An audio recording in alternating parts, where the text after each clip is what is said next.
My daughter is an entitled parent. I thought I'd share a bit about some of the things my daughter has said and done over time. These are just a few examples. However, I felt it would fit in here and maybe give someone a smile. A little bit of background. The great state of California decided in their infinite wisdom to grant custody of my daughter to her mother, who had just gotten out of her drug rehab, had no job, just moved back in with her mum, and was pregnant with someone else's kid.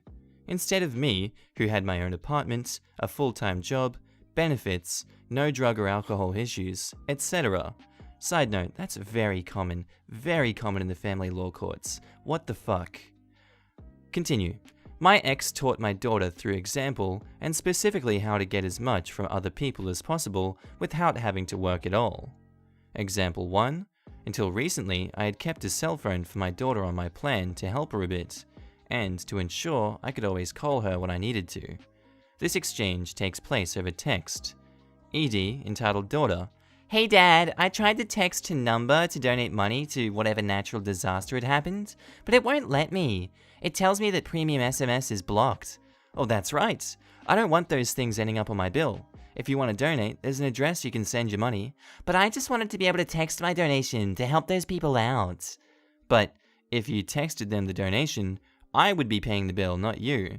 So you wouldn't be donating anything. I would be. No, because I would be the one texting, so I would be the one donating. It doesn't matter who would be paying the bill. Please, it will make me feel much better about myself that I'm helping them out. How do you not understand this? For you to help them out, you need to send them money. If you text them, I'm sending them money, not you. You don't get to feel better on my dime. You're being selfish. Example 2. Entitled daughter calls me.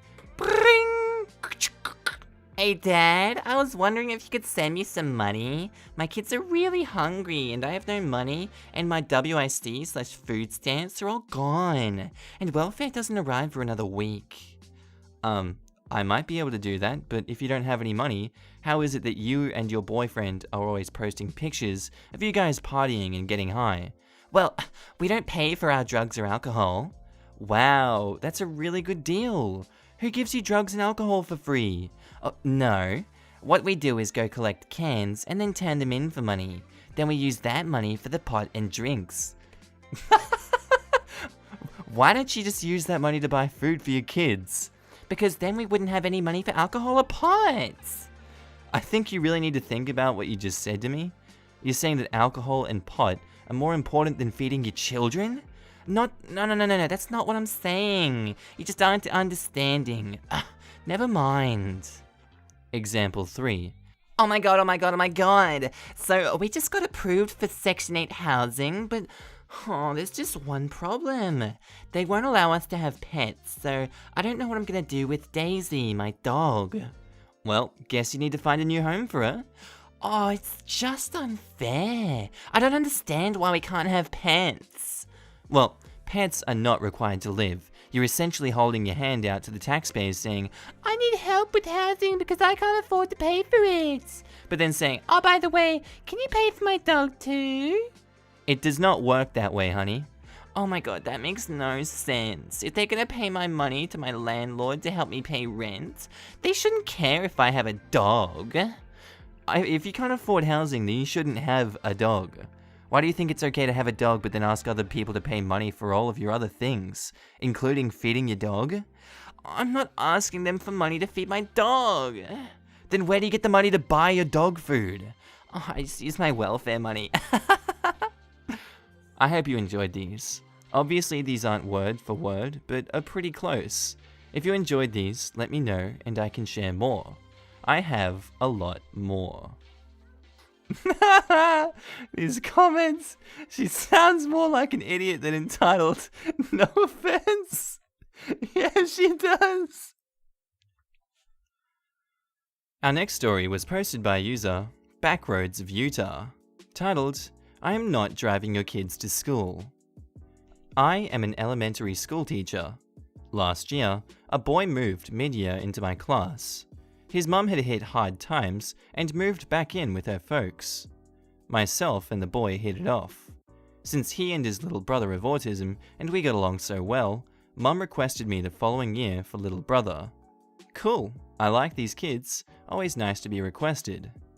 The school year rolls around, and the school secretary informs me little brother might not be long for my class, as Mum mentioned they were moving. Well, he remains, and we figure they either didn't move or moved but stayed within school boundaries. But then I hear things, notice things. Essentially, enough to make me suspect they not only moved, but moved clear out of the district. I mentioned it to Secretary, who also noticed things that suggested as such, including the delay in bringing in documents for registration. We don't have any updated information at all, which we are supposed to have and are begging for, but Mum is a bit of a slacker on such things. Technically, students are supposed to attend the schools within their boundaries, and certainly their districts, but it's also something people turn a blind eye to, so I figure I'm not going to make a fuss. But Mum is starting to. She hasn't fessed up to moving, but she's making excuses for the paperwork while getting upset over the IEP she wants to request for little brother. I may be able to turn a blind eye, but special education funds won't. This week, I get the info and entitled parent moment. She calls me, needs a huge favor. Her car broke down. She can't get to work, but the boys to school. See, I live in a city 20 minutes south of the school, a nice commute on the freeway. This summer she moved, finally the confession, to a city 10 minutes south of me. The boys liked where they were, so she doesn't want to transfer. She knew where I lived. Would I be willing to drive down to your city, pick up the boys and drive them to school? Lady, I like your kids. I'm willing to not make a fuss about your unofficial district exception, but I am not doubling my morning commute and filling out paperwork to make it legal for me to drive your kids when it's your responsibility to get them to school. I said it more diplomatically. She said it was because I hate autistic people and I'm a useless teacher. Yeah, a teacher driving students without official paperwork is a huge no-no. What the fuck is she thinking? And our next story was posted by user Tyler1212, titled, Entitled Aunt Fakes Cancer for Money. I just wrote the story and thought I should say my mum has a rare disease that causes recurring cancer, so the closest hospital that can handle it is in Colombia, which is about 4 hours away. So I don't remember how, but this story was just brought up a little ago, and I thought it would be great here. So first, some backstory. My mum had cancer, but got over it. This was around Christmas time, so we had no money having to get a place for a few weeks out of our city. My dad wanted to be as close as possible, but honestly, we should have just stayed in her room. That's what he did usually.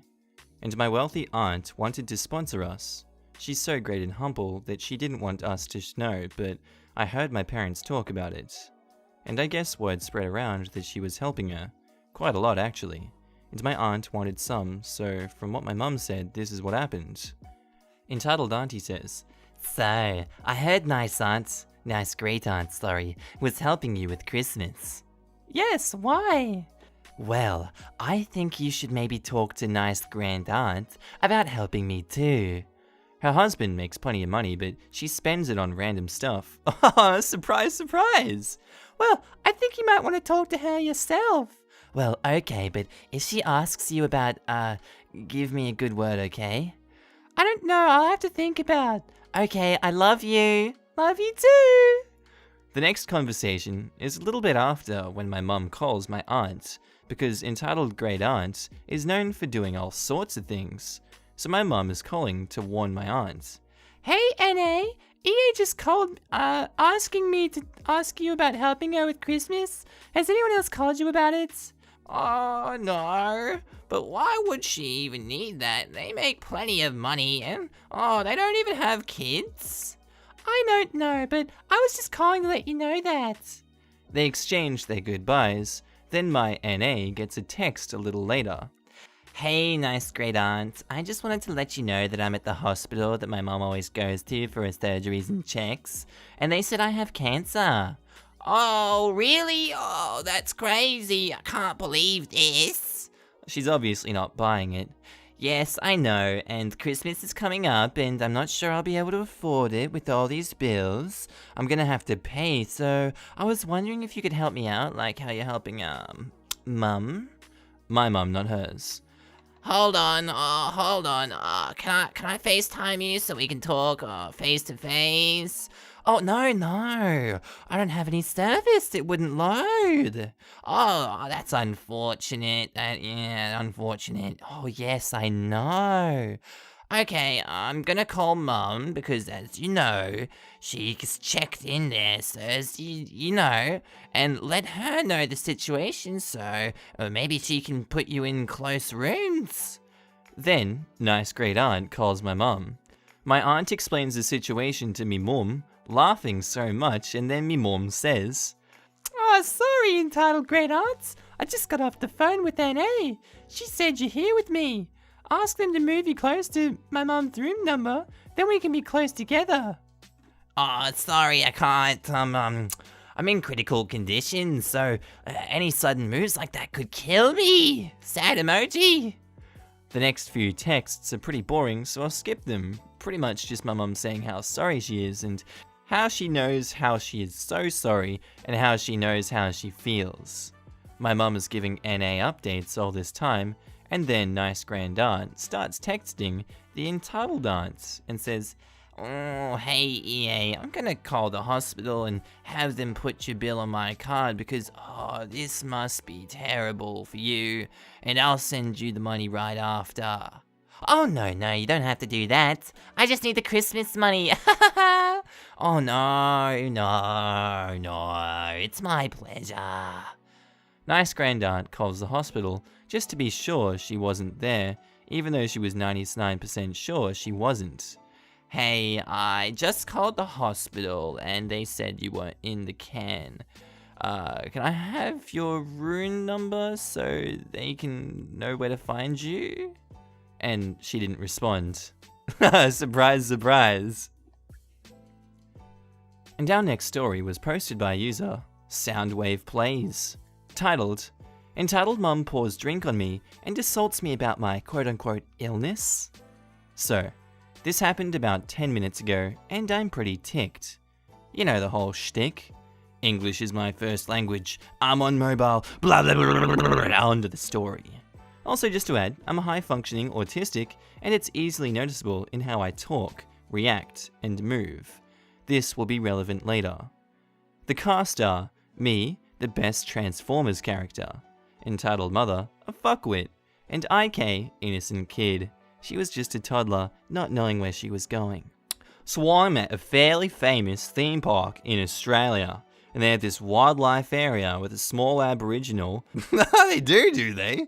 And bushranger info shack where they have a whip crack game and where you have to hit all the cans on a fence with a whip. It was a Connect game. When innocent kid walks over curiously and accidentally spills my drink. Here's how the conversation went. IK, spills drink. Crap! Entitled mother gives me a death glare. It's fine, it's okay. Oi! Don't fucking swear at my little entitled innocent kid.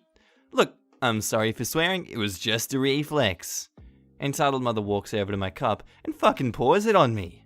Oi, what the fuck? That'll teach you fucking autistics not to mess with normal people. You shouldn't even be here, you fucking degenerate. People like you should just stay in the mental hospital where you fucking belong. This fucking Landwell had the fucking audacity to pour a drink on me and then insult and degrade me because I have autism. After hearing that, I just walked off to get away. As I'm waiting, innocent kid runs up to me, then hugs my leg. "I'm sorry I spilt your drink, and I'm sorry for my mum for hurting you." It's okay, kid, thank you. After innocent kid apologized, I walked off knowing that even the entitled mother's toddler was still respectful, and that there's still hope for this young girl. Sorry if the story was too short and that there was no arrest, but for the people who actually read the story, thanks. Sounds like the most Australian story we've heard on this so far.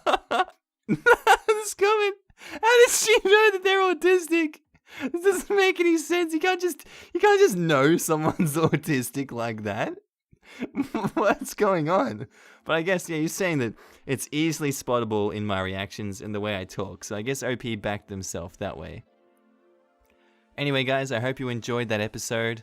I don't want to swear too much. I know YouTube doesn't like it.